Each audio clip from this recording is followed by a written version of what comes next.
The turkey was still in the oven when I finally understood that no one was coming. I had set the table the night before, the way I always did for Thanksgiving, the good china, the set Robert and I had received as a wedding gift 43 years ago, the blue and white pattern with the tiny maple leaves around the rim, the linen tablecloth I ironed that morning, the crystal glasses I had polished until they caught the afternoon light. I had arranged a small centerpiece of dried autumn leaves and orange dahlias from my garden, the last ones of the season. I had been proud of it, standing back and looking at it the way you do when something feels exactly right. I had cooked for 3 days, my son's favorite, a slow roasted turkey with maple and thyme, the way his grandmother had shown me 40 years ago in her kitchen in Guelph. My daughter's stuffing with sage and apples and dried cranberries because she had been asking for it since August. The scratch pumpkin pie, not from a can, never from a can. The dinner rolls I had started at 6 that morning because my daughter once said there was nothing in the world like them, straight from the oven. They had both confirmed. My son had texted me on the Tuesday. "Looking forward to it, Mum. We'll be there by 4. My daughter had called on Thursday. "I'm bringing wine, the good kind. See you Sunday." I had believed them. At 4:15 I sent a message to my son, just checking that everything's all right. No rush. At 4:40 I called my daughter. It went to voicemail. At 5:30 I tried my son again. "Hey Mum, I'll call you back in a bit. We're just finishing something up." He did not call back. At 6 I turned the oven down. At 6:30 I put the rolls in to keep them warm. At 7 I moved the turkey off the rack and covered it in foil. At 8 I sat down in the chair at the head of the table, the one that used to be Robert's, the one I still felt strange sitting in, and I looked at the 4 place settings and the centerpiece and the crystal glasses, and I let myself feel it fully for the first time all evening. My name is Eleanor Hayes. I am 72 years old. I was a registered nurse for 38 years, most of them at Kingston General Hospital. I raised 2 children in the house on Sydenham Street in Kingston, Ontario, the same house where Robert and I came home from our honeymoon, where we planted the oak tree in the backyard to mark our first anniversary, where I brought both of my babies home from the hospital wrapped in flannel blankets. Robert died 4 years ago this past March. Pancreatic cancer, 7 weeks from diagnosis to the end. And on the second Sunday of October, on Canadian Thanksgiving, I sat alone at a table set for 5, and I finally understood something I had been refusing to understand for a very long time. I did not cry. That surprised me later when I thought about it. I had expected to cry. Instead, I felt something settle inside me, quiet and cold and absolute, the way the river looks in January when the ice has finally closed over completely. I got up and I took a photograph of the table, the untouched plates, the unlit candles, the centerpiece that no one had admired. I don't know why. I think I needed proof, evidence that this evening had existed exactly as it did, that I had not imagined the preparations or the confirmations or the silence that followed. Then I began putting things away. I want to tell you how I got here, because the Thanksgiving table was not where it started. It started much earlier than that, so gradually that for years I could not have pointed to the moment it shifted. The way the light changes in September when summer is ending. You don't notice it day by day. You just wake up one morning and realize the season has already turned. Robert and I had built a good life on modest means, a nurse's salary, and what he earned as a structural engineer at the same firm for 28 years. We were not wealthy. We took the children camping in Algonquin Park every summer instead of flying south. We drove the same vehicles for 10 years at a stretch. We owned our house outright by the time the children were in high school, and that felt like an achievement we had genuinely worked for. The children did not go without. I want to be clear about that. They both went to university. We helped. My son studied business at Queen's, stayed in Kingston, built a career in commercial real estate that had been very good to him. My daughter went to Ottawa for law and never really came back, which I had made my peace with, or thought I had. She was a partner at her firm now, sharp and capable and always busy. Robert's illness changed things. Not because of the money, though the private care costs in those last weeks were significant. It changed things because I needed help, real help. And I discovered in that season what the word meant and what it didn't. My son came on weekends through the worst of it. I will give him that. My daughter flew in twice. She is not a cold person. She cried when she saw her father, and the crying was real. But she also took 3 calls from her office during the one afternoon she sat with him. She left on the second day both times because she had commitments, hearings, a client who needed her. After the funeral, they helped me with the arrangements. I will give them that as well. And then, gradually, incrementally, things shifted in ways I kept explaining away to myself. My son began calling less. When he did call, the conversation would turn within a few minutes to something he needed, a contact I might have from my years at the hospital, the name of the estate lawyer Robert and I had used, whether I had thought about what I intended to do with the cottage up near Perth. That last one came up more than once, always framed as concern for me. The cottage is a lot to maintain, Mum. You shouldn't be driving up there alone. Have you thought about listing it? My daughter's calls were similar in texture, though she was more subtle about it. She would ask how I was doing, and I would answer, and then somehow we would arrive at some question about the estate, the house, what my plans were, whether I had updated my will since Robert's passing. I told myself they were worried about me. I told myself this was what adult children did when a parent aged alone. I told myself I was being sensitive, that grief had made me prickly and suspicious. Robert would have said I was overthinking it. Robert said that a lot. But Robert was not here anymore. The person who kept showing up was my granddaughter, my son's daughter from his first marriage. She was 17, with her father's practicality and something else entirely her own, a fierce quietness, a way of observing things that I recognized from somewhere in myself. She would take the bus from her mother's place on Saturday mornings, and we would walk down to the waterfront and back, stopping at the cafe on Princess Street, where she liked the oat milk lattes, and I liked the tea that was too expensive, but I never said anything. One Saturday in March, about 7 months before that Thanksgiving, she looked at me sideways as we were walking and said, "Grandma, are you okay? You seem tired in a different way than usual." "I'm fine, sweetheart. Just sleeping a bit poorly." She was quiet for a moment. She had the gift of silence, this girl. She didn't rush to fill it the way most people do. "Dad's been talking about the house again," she said finally. "He and his wife were going over something on the laptop and they closed it when I walked in, but I saw the Zillow page." I didn't say anything. He does that sometimes. Acts like he's thinking about your future, but he's really thinking about other things. I notice. You're very perceptive for 17. I'm 17, not 7. She said it gently, not with the sharpness it might have had from someone else. There's a difference. We walked for a little while without speaking. The lake was very still that morning, and the air smelled like early spring, cold still but with something underneath it, some promise. "I think about Grandpa a lot," she said. "He was the one who actually listened." "I miss him too," I told her.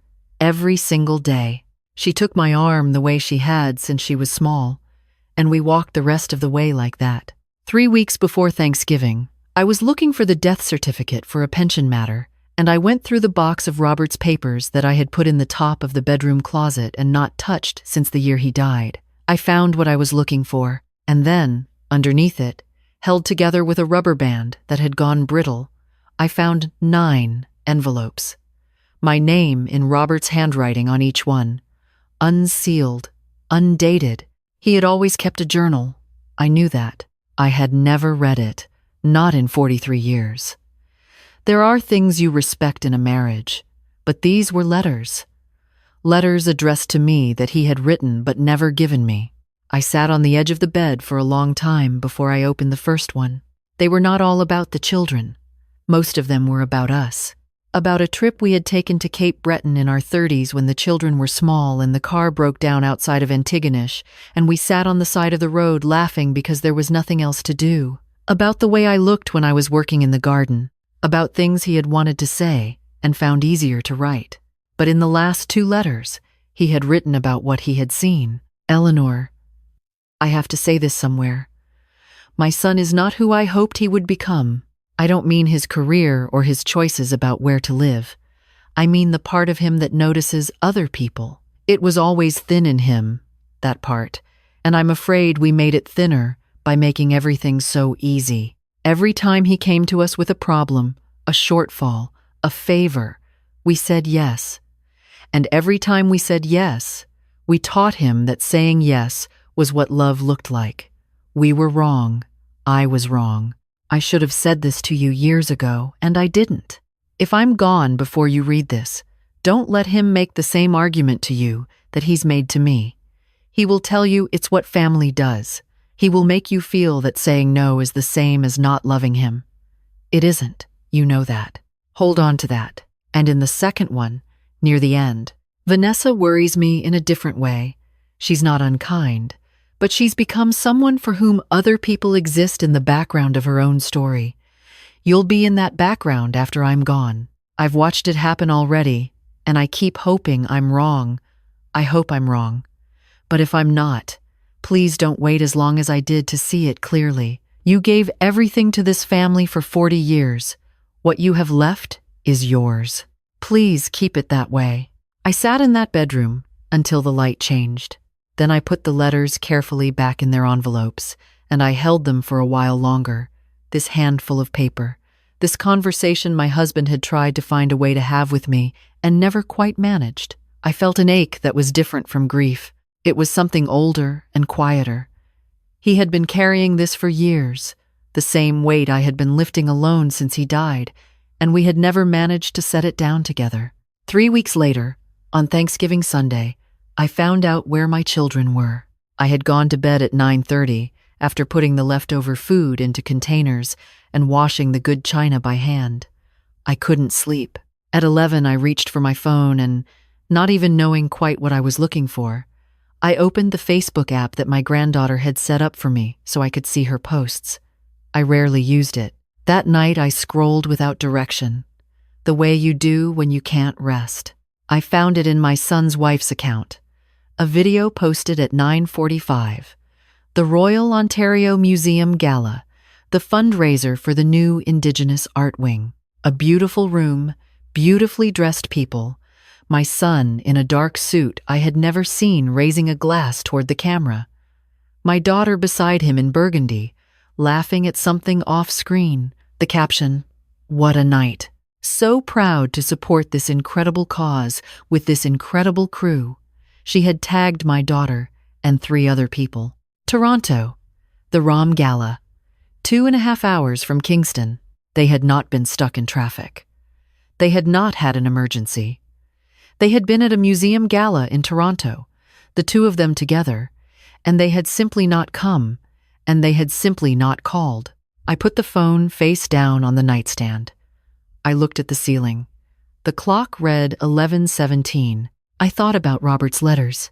In the morning, I called my friend Patricia. We had worked together at Kingston General for 22 years. She had retired the same year I did. She answered before the second ring, because Patricia always answers. I told her everything. There was a long silence on her end, and then, "Oh, Ellie. No, I know. What are you going to do?" "I don't know yet." Something.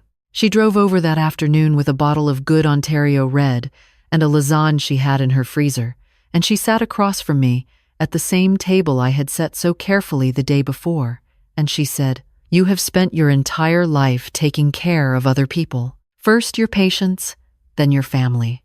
What would it look like to take care of yourself for once?" I didn't have an answer then, but I started thinking about what one might look like. My granddaughter came the following Saturday.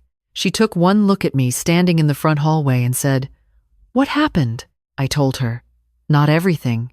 The edited version. Thanksgiving, the gala, the long night alone. Her face went through several things in quick succession. She settled on a kind of quiet anger, controlled and very mature. "He told me he was going to his colleague's place for dinner," she said. "He said you had canceled." I had not canceled. I know that. She looked at the floor for a moment, then back at me. He lies small. That's what Mum calls it. He doesn't do big, dramatic lies. He just adjusts the story so it's easier for him. She paused. Are you going to do something? I've been thinking about that. Good, she said. Because you should. You deserve better than this. Strong. This girl thought I was strong. I am not sure I had thought of myself that way in years, but perhaps she could see something I had stopped looking for. That week I made some calls. First I called a real estate agent, a woman my friend Patricia had used when she downsized the year before. She came on a Wednesday afternoon and walked through the house with a measured, professional eye, noting the original hardwood floors, the renovated kitchen, the mature garden, the lot size. She sat down at the kitchen table with her laptop and looked at me steadily. This property, with this square footage and this lot in this neighborhood, Mrs. Hayes, we would list at approximately 1.1 million. In this market, you would likely see strong offers within 10 days. I thought about my son's wife, checking Zillow on her laptop, closing it when my granddaughter walked in. How soon could we list? Whenever you're ready. She didn't blink. Then I called my lawyer. Thomas had handled the estate when Robert died.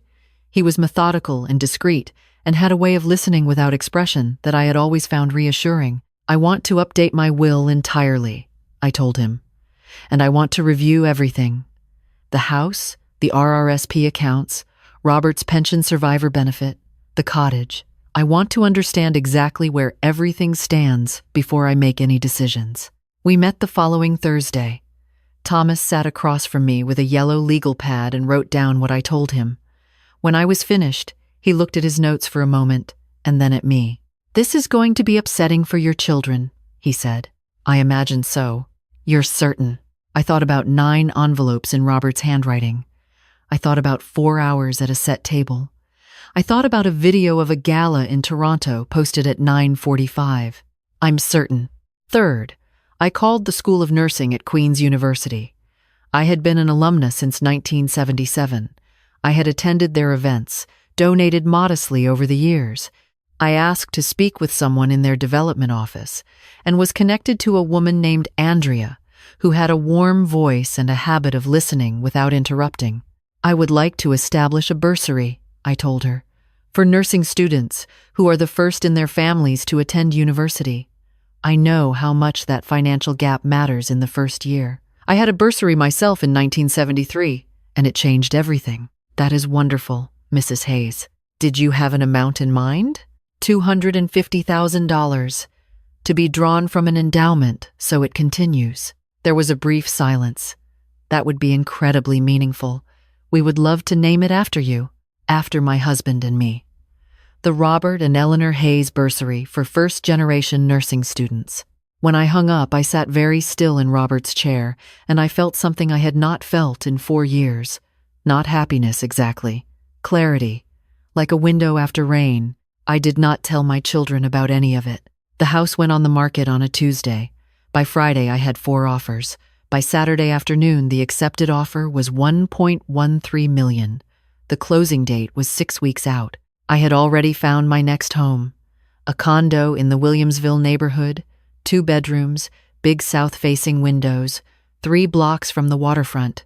Smaller, quieter, mine. I put down the deposit on the same day I signed the listing agreement. My granddaughter came that Saturday and saw the lockbox on the front door and stopped walking. Grandma, I'm selling. Sweetheart.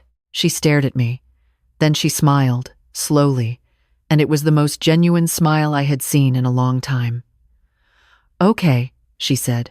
Okay, let's pack. She became my accomplice.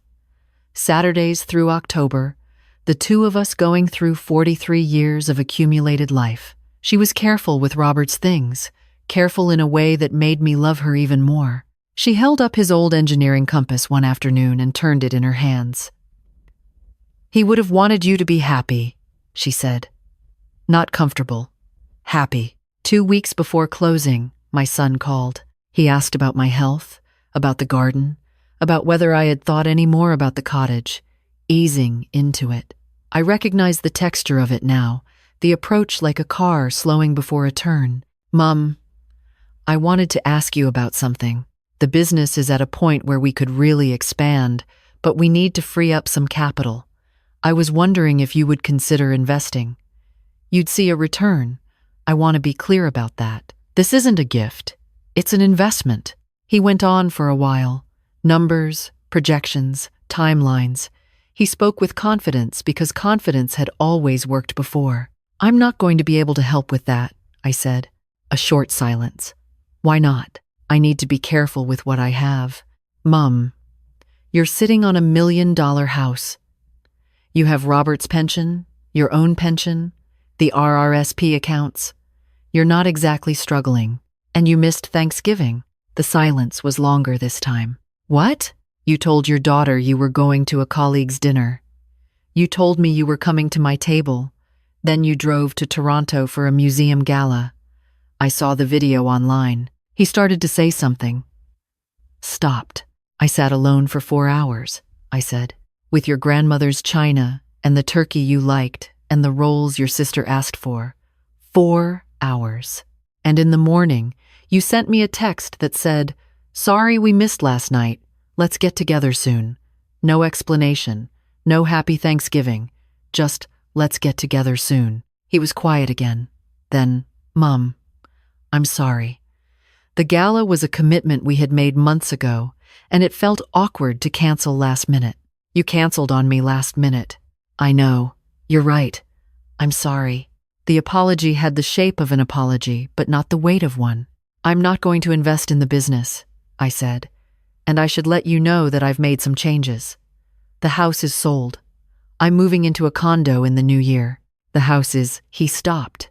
"You sold the house without telling us?" "It was my house. It belonged to your father and me, and then to me. That was our childhood home. You could have at least talked to us about it, the way you talked to me before you drove to Toronto." He did not have an answer for that. "I've also updated my will.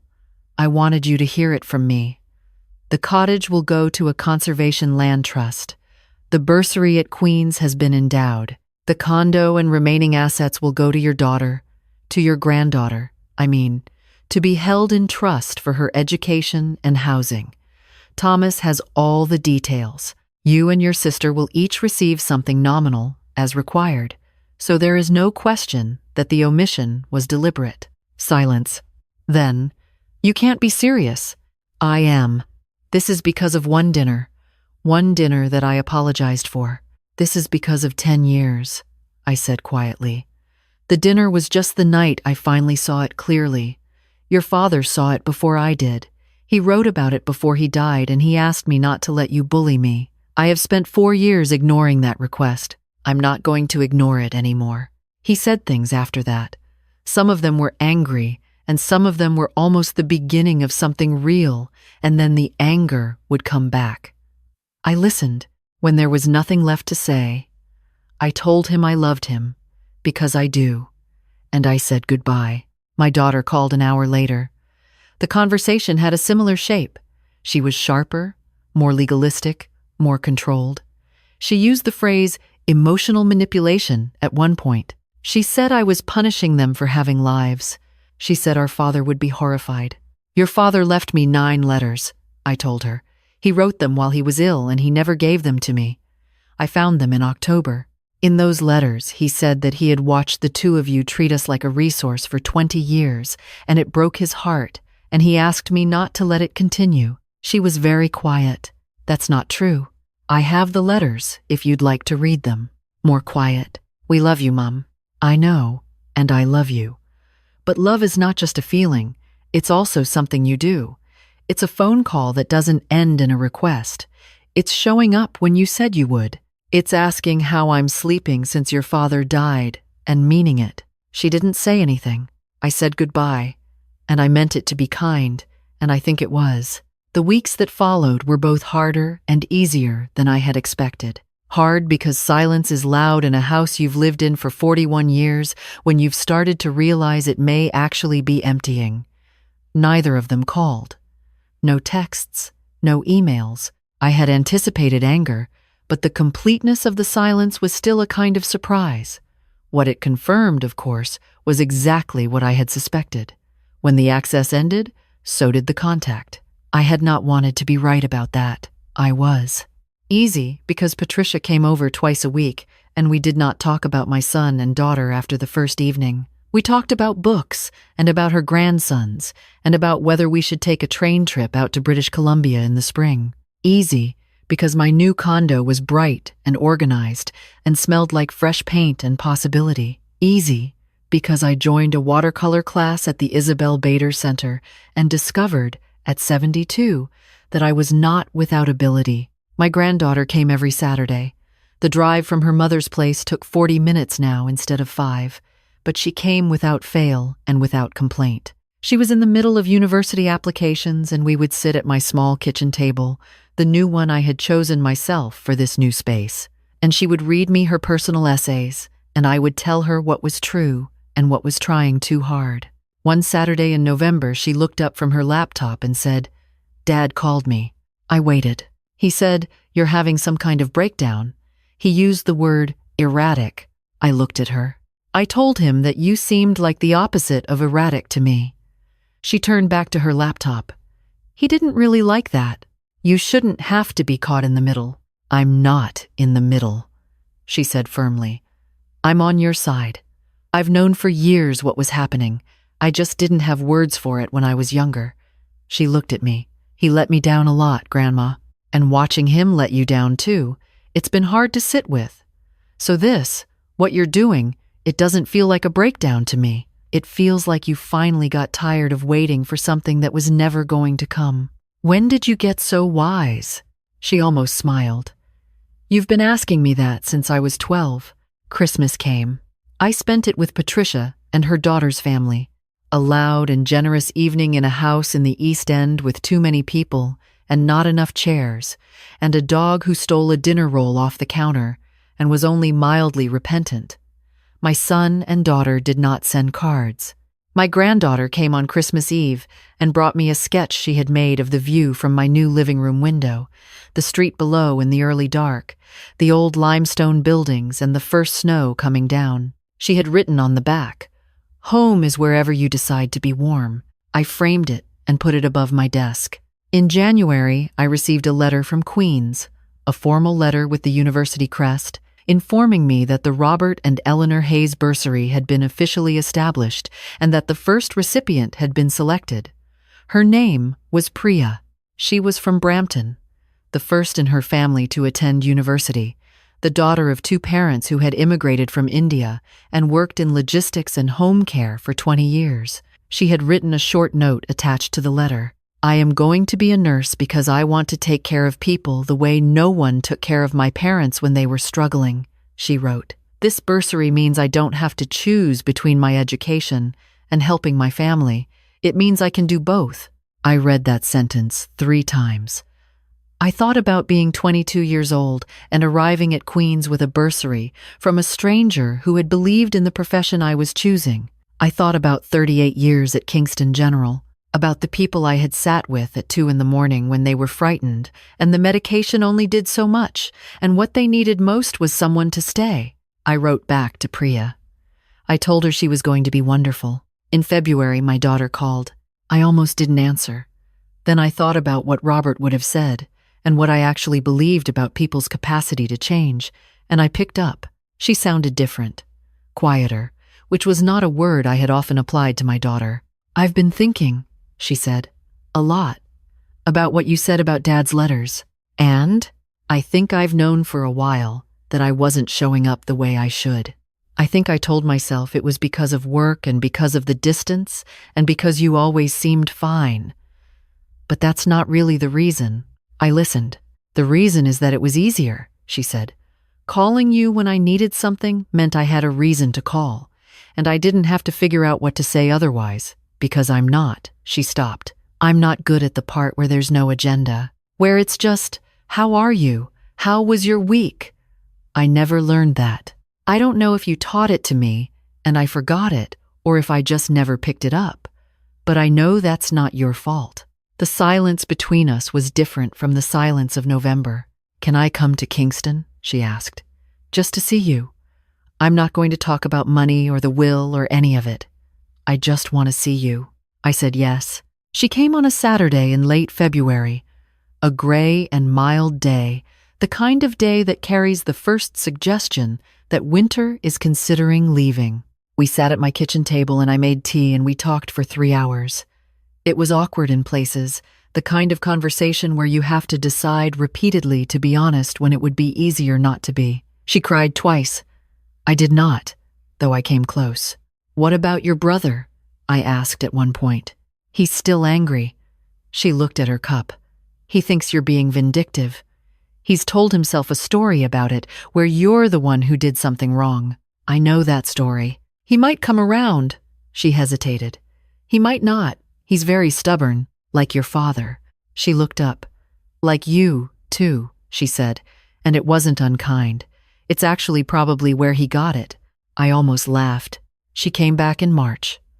And in April, gradually the visits found a rhythm, and within the rhythm, a kind of ease that I had not expected. She started calling without an agenda, the way she had said she was not good at, and she was right that she was not good at it, and she did it anyway, which mattered more than the skill. My son did not call. My granddaughter told me he was still telling people that I had become difficult, that Robert's death had affected me in ways the family was concerned about. I sat with that for a while, the specific loneliness of being misread by someone who should know you. Then I set it down. I had learned, slowly, that the things I could not carry were not necessarily mine to carry. Spring arrived the way it does in Kingston, all at once, and full of apology for having taken so long. I planted a container garden on my condo balcony, herbs and trailing nasturtiums, and a small rose that the woman at the nursery had promised was cold-hardy and surprisingly forgiving. My granddaughter was accepted to the University of Toronto, to the architecture program she had wanted since she was 14. She called me the day she found out, and she was crying before she finished telling me the news. "I knew," I told her. "I always knew. Will you come to my grad? I'll be in the front row." My daughter offered to drive us both. And so, on a June evening, the 3 of us sat together in a gymnasium that smelled like every gymnasium I have ever been in. The floor wax and the folded chairs and the particular excitement of a room full of people who are proud of someone. My granddaughter walked across the stage in her gown and her face was open and lit, and she was looking for us in the crowd. And when she found us, she lifted one hand in a small wave, and I felt something in my chest open like a window. My son was not there. He had said he would try to make it, and then he had sent a text that morning about a deal closing that couldn't wait. My granddaughter read the text on her phone before the ceremony, and I watched her face go through the familiar rearrangement, the effort of not showing the hurt, the too quick smile she rebuilt over it. At dinner afterward, she said, "I've decided not to hold space for people who keep choosing not to show up." "That is a very clear thing to know," I told her. "I had to learn it somewhere," she said. That night, I lay in my bed in the condo, the night air coming through the window, the city sounds below, and I thought about the Thanksgiving table, and about Robert's letters, and about the version of myself who had sat in that chair for 4 hours, believing something was going to change if she just waited long enough.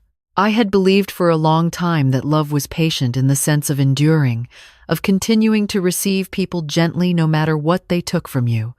I know now that that is only part of the definition. The rest of it is this: knowing your own value clearly enough to protect it. I am 72 years old. I have 38 years of nursing behind me, and I know what it looks like when someone is depleted.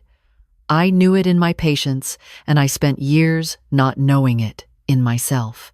The depletion of saying yes when you mean no, of waiting for a love to arrive in the form you had imagined, from people who had decided on a different form a long time ago. I am not waiting anymore. What I have instead, a bright condo with south-facing windows and a balcony rose, a watercolor class on Tuesday evenings, Patricia, who brings wine and argues with me about books, a daughter who is learning, imperfectly and genuinely, to show up, a granddaughter who is about to begin a life in a city full of buildings she will one day design, and who calls me on Sunday mornings just to talk. And somewhere in a first-year nursing lecture, a young woman named Priya, who is going to take care of people because no one took care of her parents, who is learning the things I learned, the things that matter, and who will do it better than I did in ways I cannot imagine yet. Robert wrote in one of his letters, I am most proud of you, not for what you gave this family, but for who you are when no one is asking anything of you. I wish I had said that out loud. Say it out loud, Eleanor. Say the true things out loud before it's too late. I'm saying them now. On the night of that Thanksgiving dinner, sitting at my set table in my quiet house, I thought I was learning what it felt like to be abandoned. I was wrong. I was learning what it felt like to finally stop abandoning myself. And that, as it turned out, was the beginning of everything.